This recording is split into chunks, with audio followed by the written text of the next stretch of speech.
Hiyo everybody, welcome back to Imagine Your Odyssey, and I am Jason, and today we're going to talk about my Furrion cooktop stove and oven. What I'm going to go over is how to operate it, and some of the safety things that you need to look out for as you operate yours.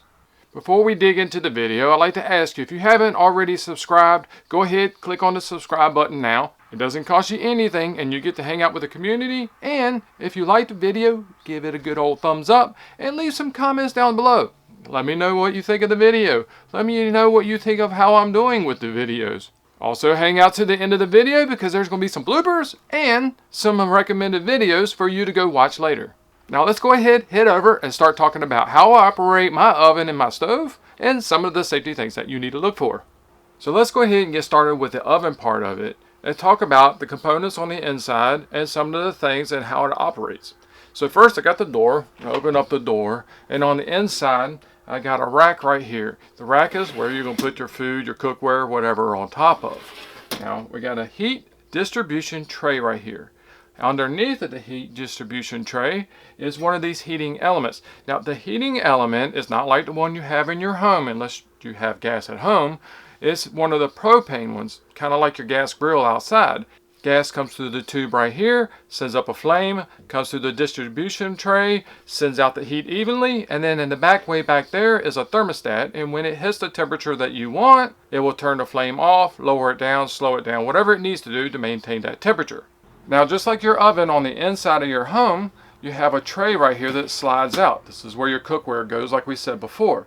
Now if you want to get this tray out, on mine, I actually have to slide it back, lift up the back side, slide it all the way forward, and it will come out. Now I want to give you a little quick tip here.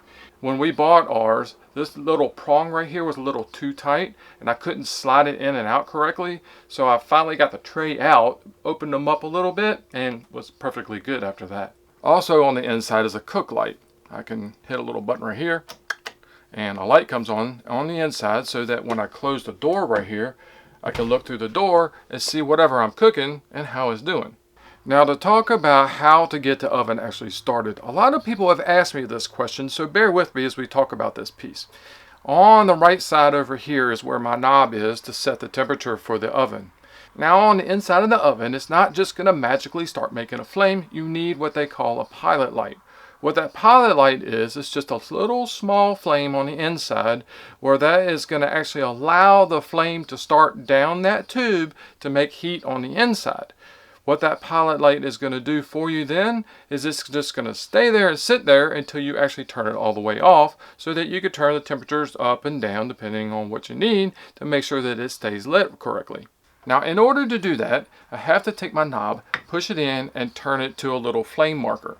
Have to hold that in for about 30 seconds or so, and then I come over here and I turn my igniter, click, and it will light the little pilot light underneath, kind of like you see right here in the video. Now once the pilot light comes on, don't let go of the knob right away.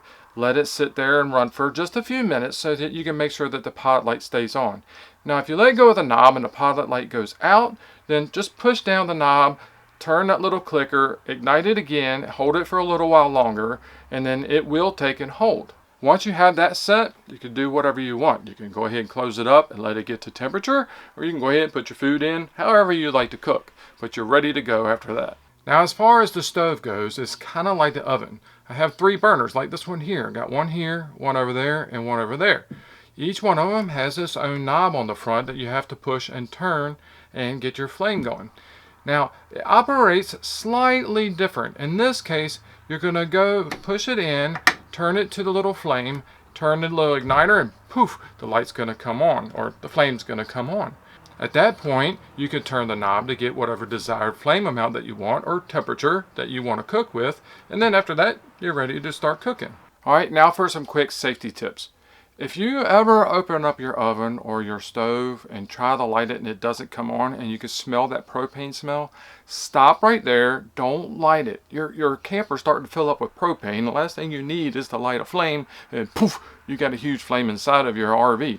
What you need to do then is stop, open up all your windows and get that to ventilate out, and then go back and kind of troubleshoot to try to figure out what the problem is. Most of the time what I've found is that people have just held it in too long before trying to ignite it and has too much propane buildup. But it's just a warning, make sure you don't do that and get it ventilated out correctly so you don't have any issues.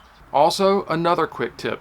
If you have the flames and everything going on here and you love to cook on the inside of your RV, which we do, you need to make sure that you keep the vent up there on the outside of your RV open and keep the fan running so you can keep all that heat going out and not inside of your RV unless it's minus 40 degrees and you want heat on the inside. Another quick tip is that this thing is propane, and it puts off a lot of moisture. So you need to make sure that you're managing the moisture on the inside of your RV, whether you have some kind of dehumidifier or something like that, but you need to manage that moisture. Keep some kind of vents going, keep your windows open, whatever you need to do to manage it, but you are going to get a lot of moisture from here. Moisture from what you're cooking and moisture from the flames itself.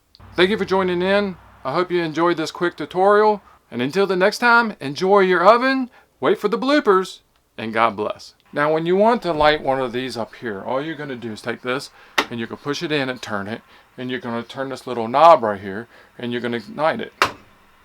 Oh, I just turned it the wrong way. Yeah, I'm screwed. Oh, there we go. Right. You have these knobs up here. And these knobs up here. That's all, folks. Lord, oh, that wasn't copyrighted.